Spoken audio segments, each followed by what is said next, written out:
Howdy. Welcome to my shop. My name's Ron and I'll be your host for the next 10 minutes or so.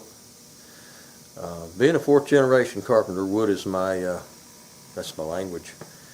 It's my living, it's my hobby, it's my passion. One of those passions is making stocks. I've never had any formal training in this. I just wanted to put a piece of wood on a gun one day, and I seemed like that'd be a pretty unique challenge, so I tried it. And been going at it ever since, but honestly, I owe a lot of my success to my customers, my friends that have suggested this or that, different ways of doing it to produce a better outcome.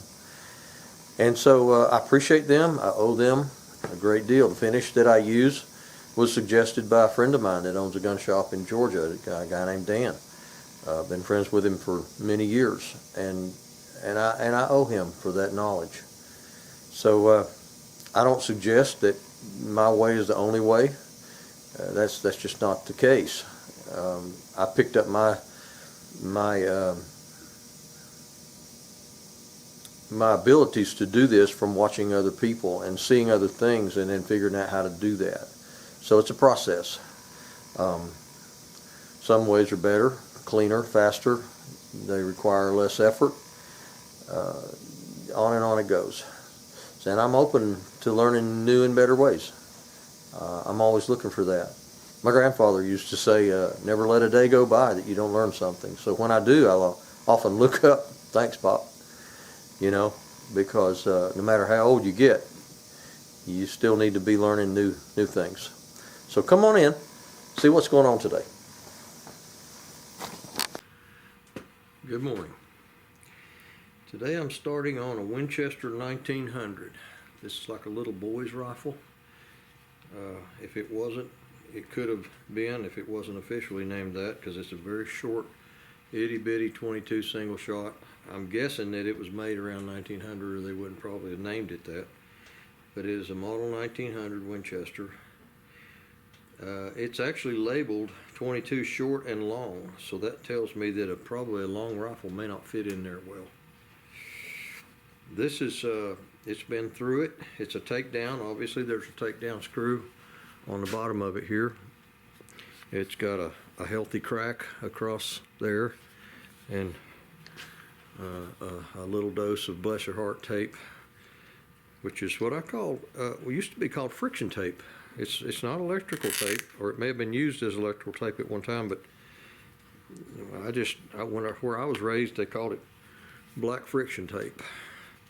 It's got a cloth, kind of a cloth backing to it, and it's almost crystallized. It may be nearly petrified. So this thing's been wrapped up like this for a long, long time. I get to reproduce this, replace this, and give this thing some new life. I'm going to barely clean up this barrel just a little bit. I'm not going to take much off of it at all. I'm not going to take the patina off, and I'm not going to try to de-age it, being over 100 years old. Here we go.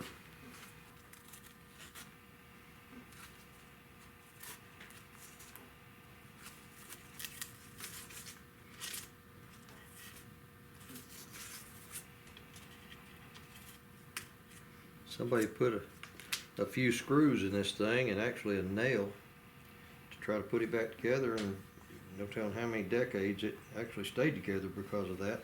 I'm going to get a silhouette, an outline of this thing before I get this crack completely out of whack. I'm going to put that crack back together, and then I'm going to get a nice tracing of this.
cut this line on this top of the barrel bed as accurately as I could on a bandsaw. It's still a bandsaw cut, which is by definition inaccurate and rough. Now I left about a 32nd of an inch more than that pencil line all the way down it. So from here to the end of it, I'm going to run this across a joiner, because this is where I start marking everything, is on this top surfaced line.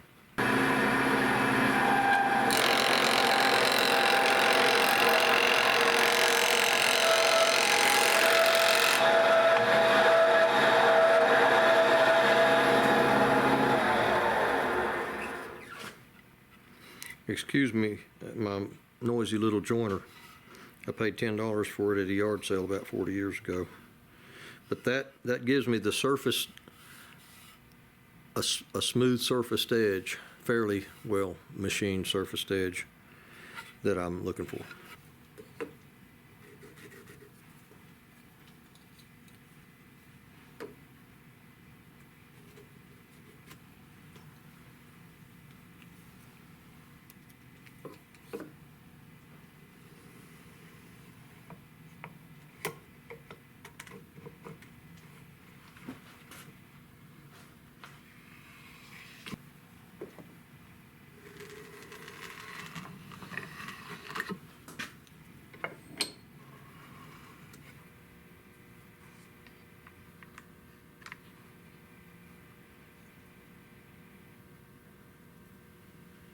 This trigger is mounted with this pin. It pivots on this pin right here. Trigger stays in the stock. This was an early Winchester single shot design. They did this all the way up to the Model 67 and maybe even past that. But it stays in the stock. The barrel, the action slides back against the trigger. When you pull the trigger, it pulls a release down that turns the firing pin loose. So this thing's got to slip in and back to get it in, and that trigger grips in that little hook right there and pulls down. When you fire it, you pull that down. So this has to line up in the right place. That's the reason I marked the front of this barrel. Figure out how to mill this out. To know how far to drop it in there, I've got to measure the diameter of this barrel and take half of that and set it down that far. Barrels always sit half in and half out of a stock. At least to my knowledge they do. At the front of the stock, the diameter of this barrel is just a touch over 7/10. So 3.5 would be how far it sits in there on the front.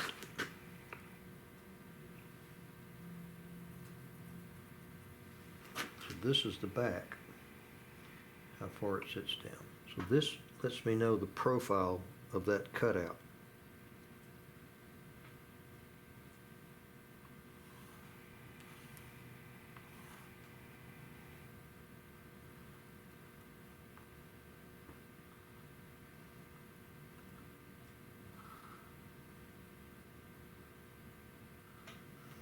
I have to actually go down a little bit more than what this is, because when that trigger pulls that, it pulls it down.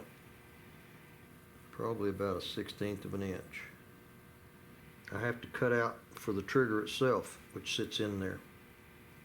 But that's my profile. And that's what I've got to cut out. And the reason I drew it on this side is because when I put this in my mill, this side will be facing me, and I can see that.